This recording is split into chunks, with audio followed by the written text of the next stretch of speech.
l'ancien des jours. Ce soir encore, nous te sommes reconnaissants. Car c'est un privilège pour nous. La grâce que tu nous as faite de te servir, d'être des ambassadeurs dans le royaume de Dieu pour manifester la puissance de l'onction de l'Esprit de Dieu sur cette terre des hommes. Excellent Père de grâce et Dieu d'amour, ce soir encore, nous nous attendons à toi et à toi seul. Présence divine, puissance divine, onction divine. Saisis-moi encore ce soir. Saint-Esprit, utilise-moi pour la gloire du Père éternel et au nom de Christ Jésus de Nazareth, Père des lumières. Nous avons ainsi prié. Amen. Amen. Amen. Amen.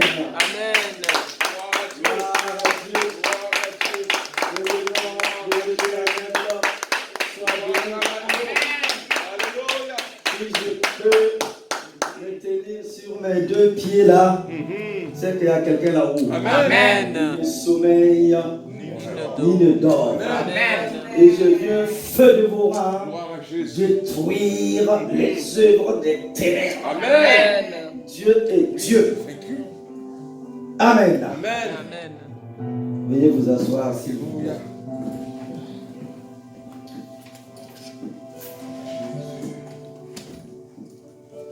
Donc, en écoutant les uns et les autres, c'est une continuité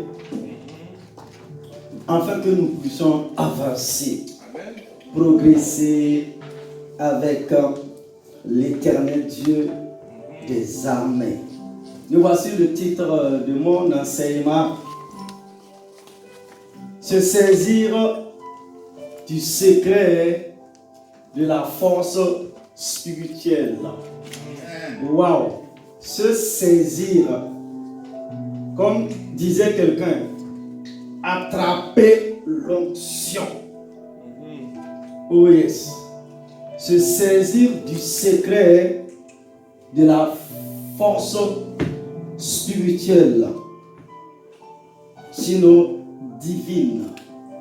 Et comme texte biblique de référence, nous lisons dans l'évangile de Matthieu, au chapitre 7, versets 21, 22 et 23. La plupart d'entre vous, quelqu'un peut me réciter ce verset-là. Matthieu 7, 21.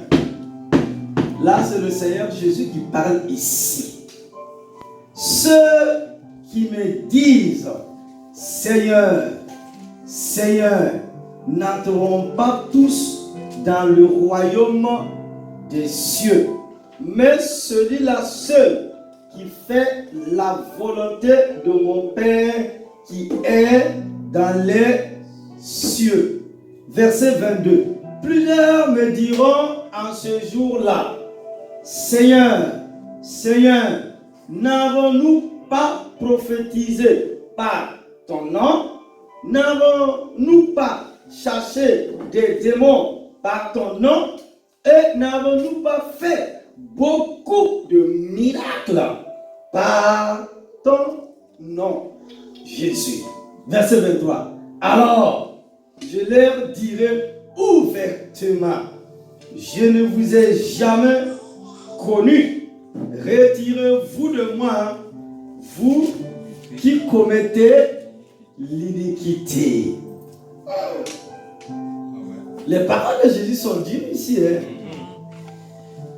Je lis dans une autre version. parole de vie que j'aime beaucoup. Ça ressemble un peu au français facile. Matthieu 7, verset 21. Pour entrer dans le royaume des cieux, il ne suffit pas de me dire Seigneur, Seigneur. Il faut aussi faire la volonté de mon Père qui est dans les cieux. Verset 22.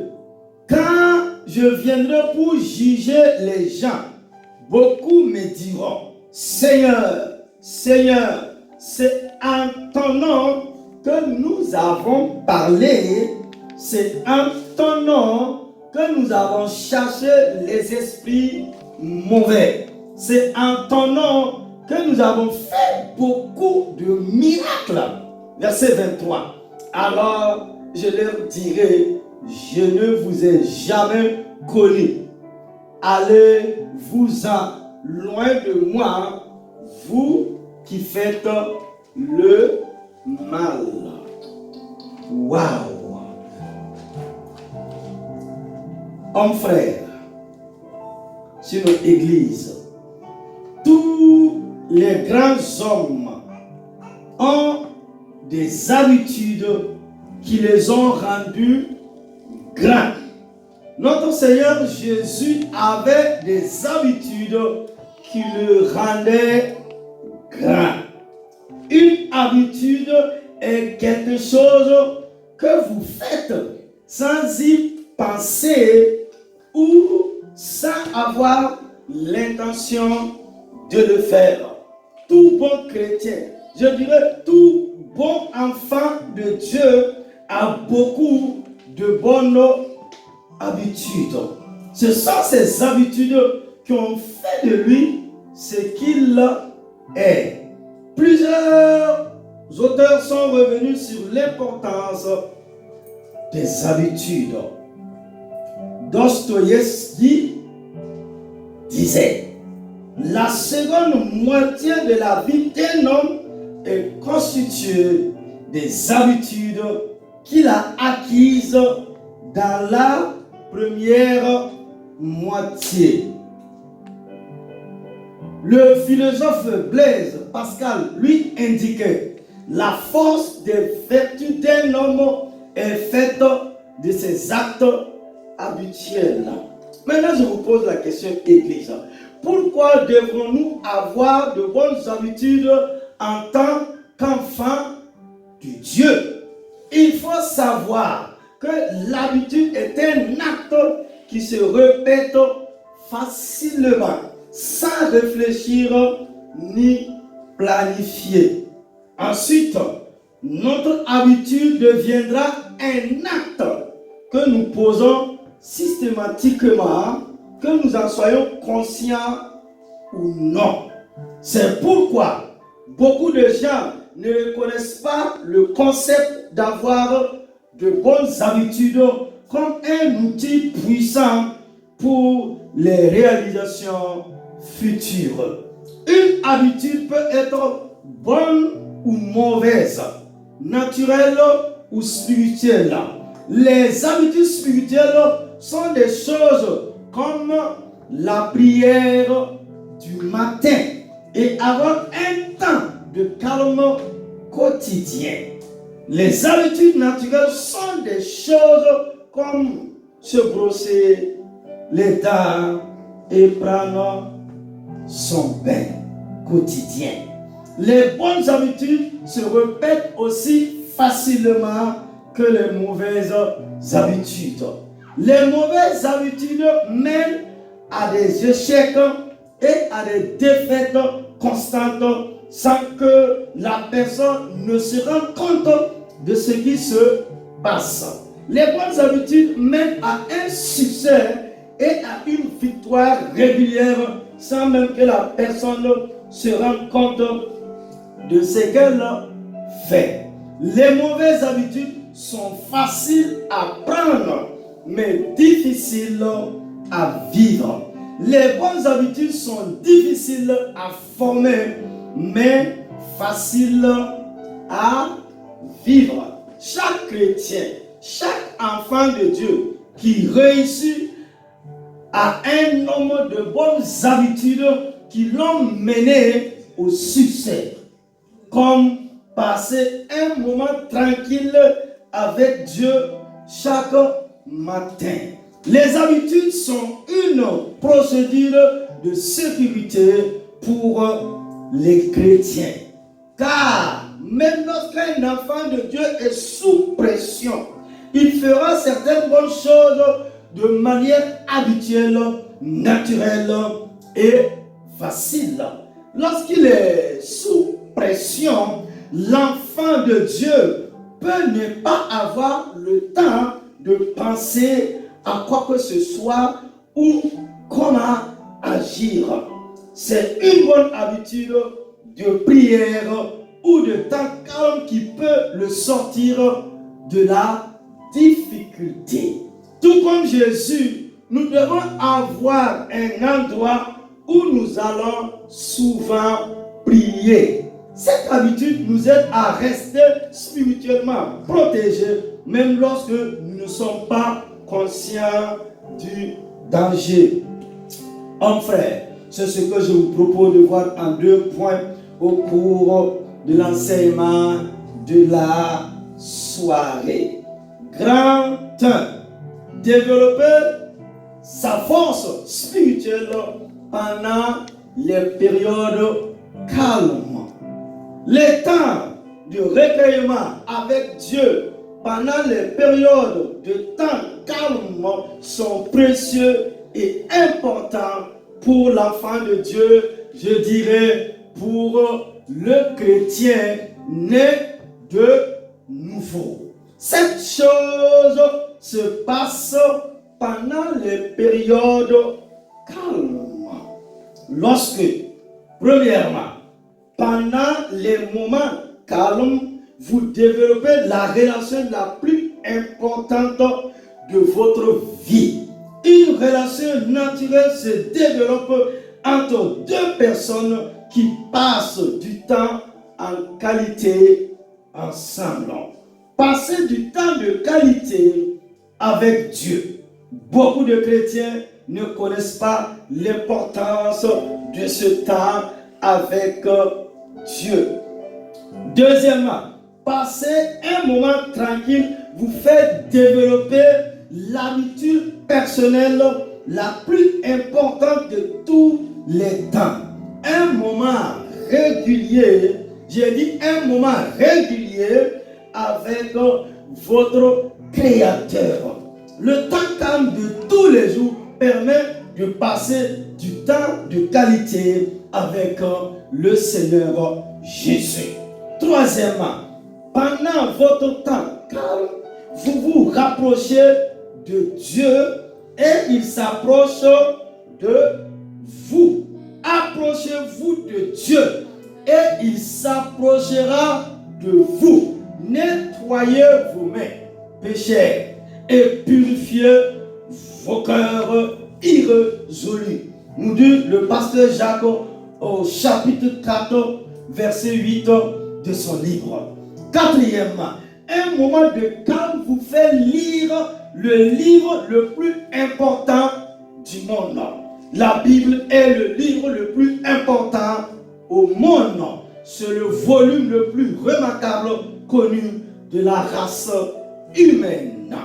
Le professeur Mentero Williams, en comparant d'autres livres religieux à la Bible, a déclaré: empilez-les si vous voulez sur le côté gauche de votre table d'études, mais placez votre propre Sainte Bible sur le côté droit, toute seule,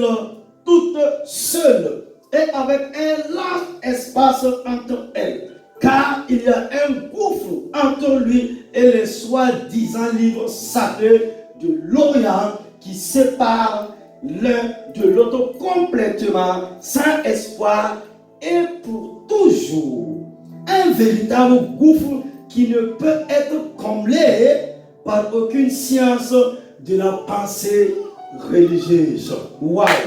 Cinquièmement, un temps calme est votre école personnelle de la parole. Pendant votre temps de silence, vous vous asseyez et apprenez au pied du plus grand enseignant que Jésus nous a laissé, le Saint-Esprit. Et il vous enseignera beaucoup de choses et vous montrera de nombreuses révélations merveilleuses dans la parole. J'ai beaucoup de choses à vous dire, mais vous ne pouvez pas les supporter maintenant. Cependant, quand lui, l'Esprit de vérité, sera venu, il vous conduira dans toute la vérité et il vous annoncera les choses à venir. Jean au chapitre 16, les versets 12 et 13. Sixièmement, pendant votre temps de silence, vous augmentez votre connaissance personnelle des Saintes Écritures. Ajoutez à votre foi la vertu et à la connaissance des vertus. 2 Pierre chapitre 1, verset 5. Mais croissez dans la grâce et dans la connaissance de notre Seigneur et Sauveur Jésus-Christ. 2 Pierre chapitre 3, verset 18. Votre temps de repos personnel vous donne l'occasion d'ajouter des connaissances à votre foi. Septièmement, pendant votre temps calme, vous faites l'expérience de la présence de Dieu. Adam a fait l'expérience de la présence du Seigneur dans le jardin d'Éden jusqu'à ce qu'il rétrograde. Et il entendit la voix du Seigneur Dieu marchant dans le jardin dans la fraîcheur du jour. Et Adam et sa femme se cachèrent de devant le Seigneur Dieu. Genèse au chapitre 3, verset 8. Et nous arrivons au grand 2. Grand 2. Deuxièmement, c'est notre deuxième point. Les effets puissants d'un temps calme pour acquérir des forces spirituelles. La raison pour laquelle beaucoup de gens n'ont pas de temps de repos et qui ne savent pas l'effet que cela a sur eux et sur l'établissement de leurs forces spirituelles. Voici 10 églises, hommes frères et vous qui me suivez. Voici 10 effets puissants d'un temps calme quotidien avec la parole de Dieu. Premièrement, un temps de silence quotidien prévient les blessures et réduit la douleur dans cette vie. Une grande partie de la douleur et des blessures de cette vie auraient été évitées si nous avons utilisé la lumière de la vie. Alors, Jésus leur parla de nouveau en disant: je suis la lumière du monde. Celui qui me suit ne marchera pas dans les ténèbres, mais aura la lumière de la vie. Jean au chapitre 8, les versets 12. Lorsqu'un homme, je dirais, lorsqu'une femme tâtonne dans l'obscurité, il se blesse souvent en se cognant contre des objets inattendus ou imprévus. Comme c'est douloureux de se cogner le tibia contre une table. Les douleurs et les blessures que nous éprouvons dans nos vies sont dues au fait que nous n'avons pas ramassé la lampe de Dieu. Et le psalmiste pouvait dire: ta parole est une lampe à mes pieds et une lumière sur mon sentier. Psaume 119, 105. Là, je ferai bourgeonner la corne de David. J'ai ordonné une lampe pour mon coin. Sinon, mon serviteur. Psaume 132, 17. Maintenant, je vous pose la question, Église, peuple de Dieu. Quelle est cette lampe que Dieu a spécialement préparée pour ses oints et ointes? Et la réponse est si simple. C'est la parole de Dieu. Les chagrins que certains ont éprouvés dans le mariage sont venus parce qu'ils n'ont pas utilisé la lampe de Dieu pour les guider dans le mariage. Beaucoup de gens prennent la lampe de Dieu après avoir été gravement blessés par les expériences de la vie. Une lampe n'est pas destinée à apaiser votre douleur, ô Église. Une lampe n'est pas destinée à apaiser votre douleur, mais à vous empêcher de vous blesser.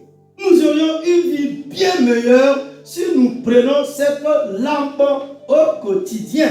La lampe nous gardera de la douleur et des blessures. C'est seulement un moment calme qui peut vous fournir une illumination constante.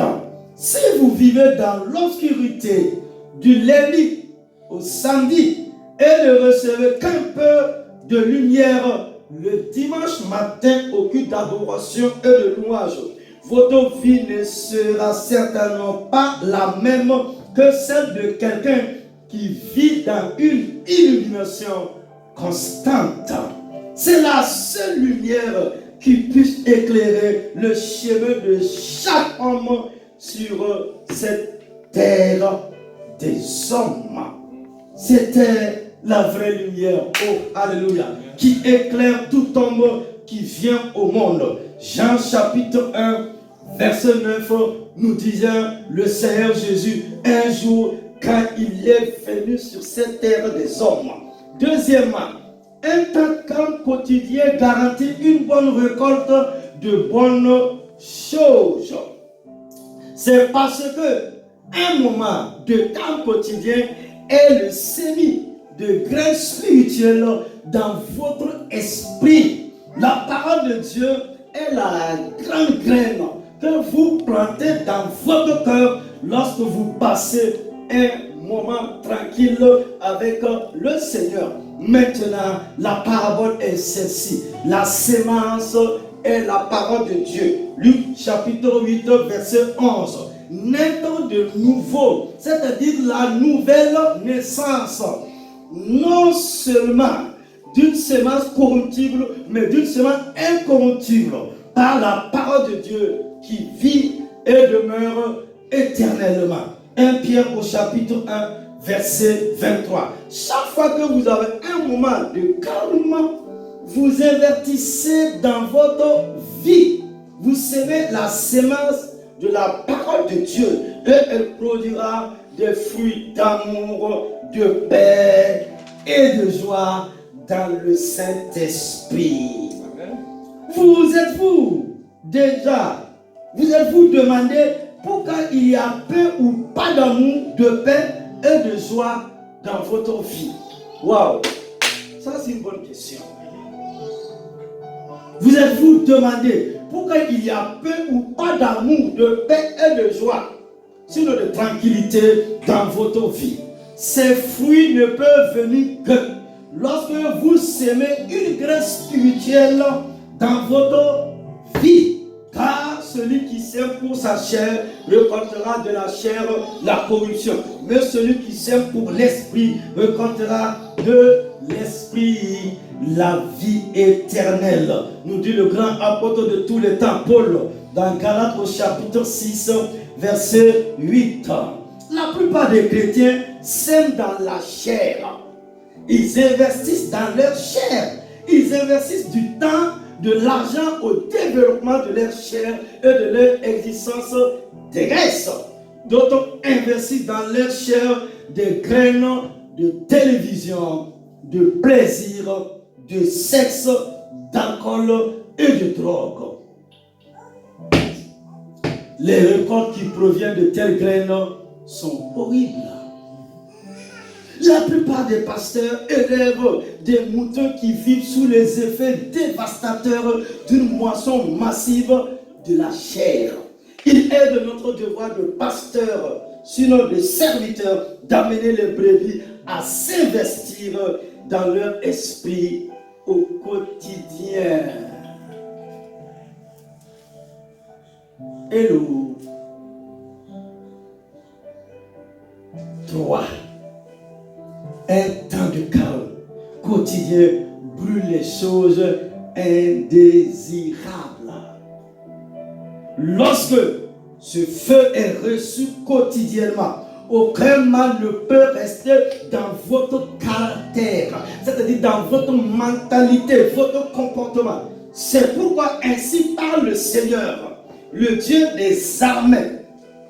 Parce que vous prononcez cette parole, voici, je mettrai dans votre bouche des paroles en feu. Et ce peuple en boit, et il les dévorera. Jérémie au chapitre 5, verset 14. Certaines choses ne peuvent être enlevées que par le feu. La parole de Dieu est un feu. Une dose quotidienne de ce feu prendra soin de chaque élément indésirable de votre personnalité ou de votre caractère. Quatrièmement, un temps calme quotidien brise les forteresses maléfiques.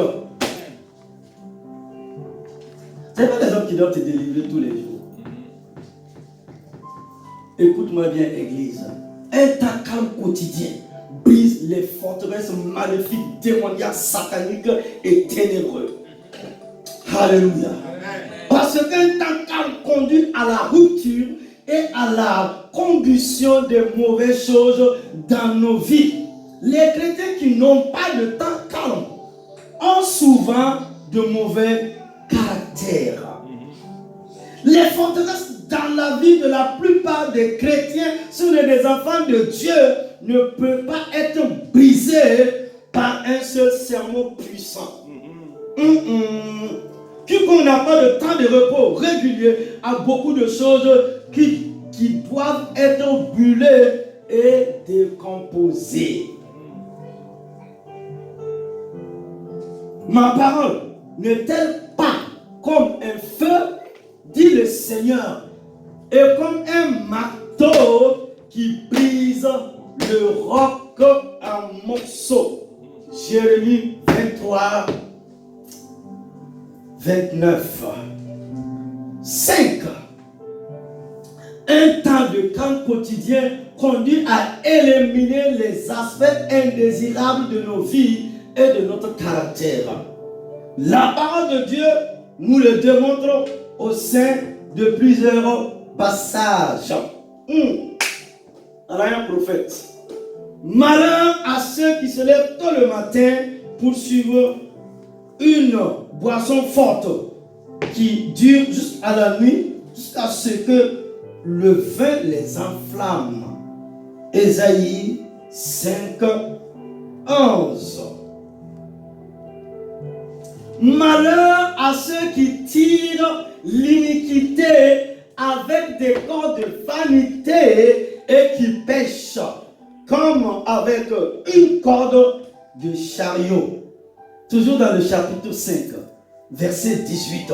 Malheur à ceux qui appellent le mal bien et le bien mal, qui a remplacé les ténèbres par la lumière et la lumière par les ténèbres, qui mettent la mer pour le doux et le doux pour la mer. Ésaïe 5, 20. Malheur à ceux qui sont sages à leurs propres yeux et prudents à leurs propres yeux. Ésaïe 5, 21. Le prophète continue. Malheur à ceux qui sont puissants pour boire du vin, aux hommes forts pour mélanger des boissons fortes. Ésaïe 5, 22. Un jour, Yes.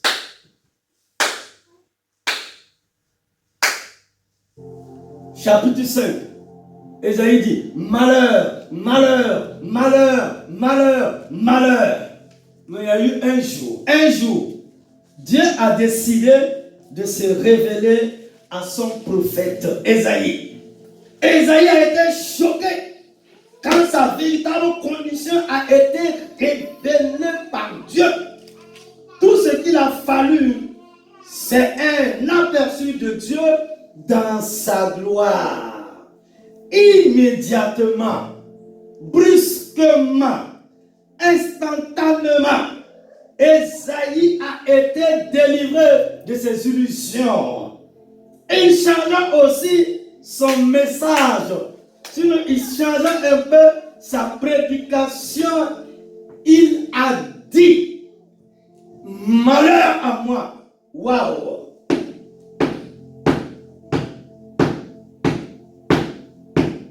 Malheur à moi, Ésaïe. Il ne dit plus malheur à eux. 6. Un temps de calme quotidien conduit à voir ses propres limites. Alors, dis-je, malheur à moi, car je suis perdu parce que je suis un homme impur et j'habite au milieu d'un peuple aux lèvres impures, car mes yeux ont vu le roi, l'Éternel des armées. Ésaïe au chapitre 6, verset 5.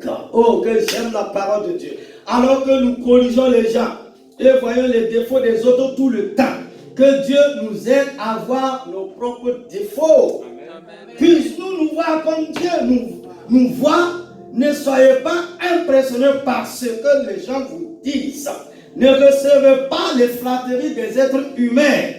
Ce qui est hautement estimé aux yeux des hommes est souvent une abomination aux yeux de l'Éternel Dieu. Amen. Et il leur dit, vous êtes ceux qui se justifient devant les hommes, mais Dieu connaît vos cœurs, car ce qui est hautement estimé parmi les hommes est une abomination aux yeux de Dieu.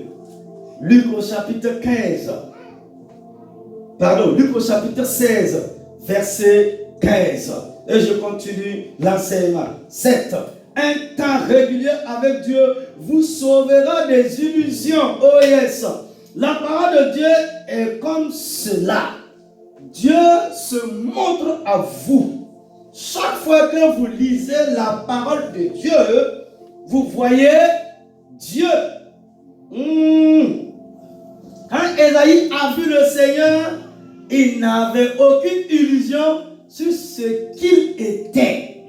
Priez que Dieu se révèle à vous en lisant la Bible tous les jours de votre vie. Je vous en supplie, Église, peuple de Dieu, de tout mon cœur. Lisez la parole de Dieu tous les jours de votre vie.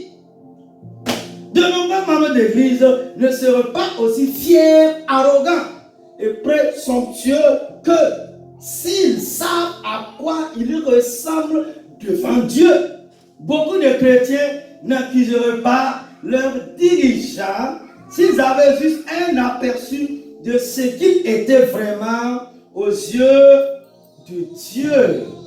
La parole de Dieu est un miroir. Cela nous montrera la vraie image. Un moment de calme vous révélera la vérité à chaque fois. Nous sommes tellement sujets aux illusions et aux déceptions que nous avons besoin d'un apport régulier de la parole de Dieu dans nos vies. 8. Un temps de calme quotidien donnera une grande croissance spirituelle. Un temps de calme quotidien vous expose régulièrement à la nourriture spirituelle. La parole de Dieu est du lait pour votre âme. 1 Pierre 2:2. C'est du pain pour les affamés. Matthieu 4:4. Et c'est de la viande. Troisièmement, pour les hommes. Hébreux au chapitre 5, verset 12. Et c'est du miel doux dans le désert. Oh, la parole est du lait, du pain, de la viande et du miel. Les églises charismatiques, nous les églises charismatiques, pentecôtistes, évangéliques, sont pleines de milliers de bébés spirituels non développés. Les pasteurs des églises charismatiques aujourd'hui sont vus par leurs mamans comme des superstars qui ont réponse à tout. Ce n'est pas le cas. Les chrétiens d'aujourd'hui dépendent d'une collation rapide au micro-zone et leur pasteur Bible le dimanche matin. Y a-t-il une comparaison entre un enfant qui a un repas équilibré tous les jours et quelqu'un qui a une collation de sermon rapide de 35 minutes tous les 2 semaines? Oh, mon frère, ma soeur, c'est le cri du cœur de Dieu. Il est temps de grandir. Il est temps de profiter du lait, du pain, de la viande et du miel qui se trouve dans votre Bible. Avoir un moment de calme quotidien est la meilleure habitude que nous pouvons apprendre en tant que chrétiens. Un moment de calme quotidien apporte la guérison intérieure. Oh yes. La Bible dit quoi? Il envoya sa parole les guérit et les délivra de leur destruction. Psaume 107, 20. La parole de Dieu a un moyen de nous guérir de notre douleur et de nos blessures. Les problèmes spirituels, émotionnels et psychologiques sont les plus difficiles à résoudre. Les médecins luttent souvent avec ces problèmes en vain. Le diagnostic et le traitement des problèmes spirituels, émotionnels et psychologiques sont l'un des domaines les plus difficiles pour la médecine moderne. Mais Dieu a une solution. La solution est dans sa parole, la Bible. Une dose quotidienne de la parole puissante de Dieu apportera la guérison à sa blessure intérieure. Maintenant, je vous pose la question. Qu'est-ce que Jésus a dit? Qu'est-ce que Jésus a dit? L'Esprit du Seigneur est sur moi parce qu'il m'a oint pour prêcher l'évangile et guérir les cœurs brisés. Amen. Maintenant, je vous pose une autre question. Comment Jésus allait-il guérir les cœurs brisés? Parce que ça se passe à l'intérieur. Il y a des douleurs là, c'est à l'intérieur. Comment? Par la parole du Dieu. Et 10. Pour terminer, un moment de calme quotidien apporte la guérison au corps. Qui n'est pas malade dans cette soirée-là? Qui n'a pas un mal de tête, maux de ventre? Qui n'a pas un mal quelconque? Quelqu'un est-il en bonne santé? J'ai vu un, oui, le jeune homme, lui, il est en très très bonne santé même. C'est bien. Parce que la première église, les apôtres posaient même la question, y a-t-il un malade parmi nous pour qu'on puisse manifester l'onction? Faire campagne d'évangélisation sur la guérison et la délivrance. Le monde. Ok. La Bible dit quoi? Il dit, mon fils, sois attentif à mes paroles. Incline ton oreille à mes paroles. Ne les laisse pas s'éloigner de tes yeux. Garde-les au milieu de ton cœur. Car ils sont la vie pour ceux qui les trouvent. La santé. Entre parenthèses, la médecine pour toute leur chair. Proverbe chapitre 4, versets 20 et 22. Le mot hébreu pour santé est marp, qui signifie médecine. Cela peut sembler difficile à croire, mais la parole de Dieu apporte en fait la guérison à notre corps physique. La Bible dit qu'ils sont la vie et la santé de la chair. La chair signifie le corps physique, matériel. L'idée que la foi religieuse peut favoriser le bien-être physique n'est pas nouvelle. La plupart d'entre nous ont entendu parler de cas dans lesquels quelqu'un, apparemment par pure foi et volonté, s'est miraculeusement remise d'une maladie en phase terminale ou a survécu bien plus longtemps que les médecines ne le pensaient impossible. Il n'y a aucun doute qu'une foi et des pratiques religieuses saines peuvent aider les gens à aller mieux. Conclusion.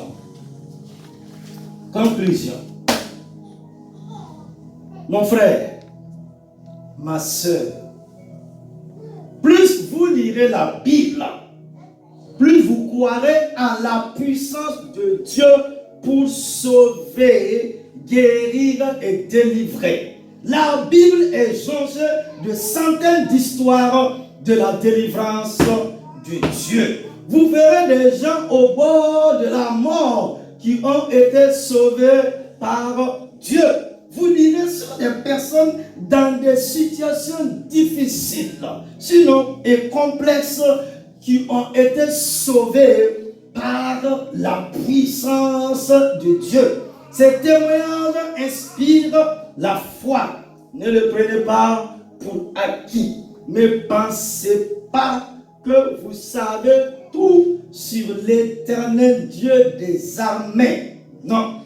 Une dose quotidienne de la parole de Dieu augmentera votre foi et votre force spirituelle en Christ Jésus de Nazareth.